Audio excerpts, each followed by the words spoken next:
Suportado ng Department of Science and Technology ang pagpapalago ng mulberry farm at silk innovation sa Kalinga State University Rizal Campus.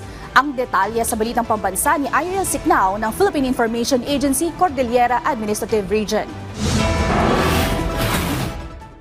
Siniguro ni DOST Secretary Renato Solidum Jr. ang suporta upang mas mapalago ang Mulberry Farm and Silk Innovation Center sa Kalinga State University Rizal Campus. Ang pasilidad ang nag-iisang silk center sa Cordillera kung saan inaalagaan ang mga silkworm at gumagawa ng raw silk.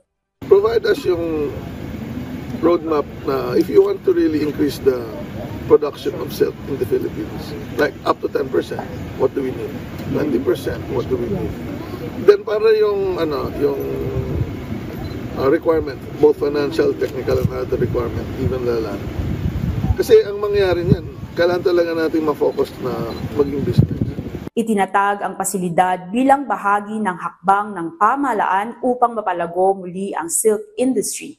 Ang pasilidad ay maaaring makagawa ng hanggang 1.7 na tonelada ng silk sa isang taon, ngunit kailangan mapalawak ang mulberry production para makamit ang maximum production capacity nito. So what will it take to reach 10%? Wow, more of this mulberry plantation, and more of the rearing houses, and more farmers. Bigyan niyo ako ng ganong plano.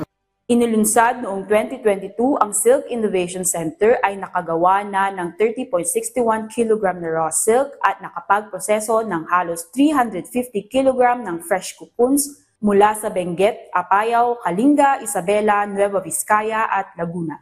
Mula sa PIA Cordillera, Ariel Siknao, Balitang Pambansa.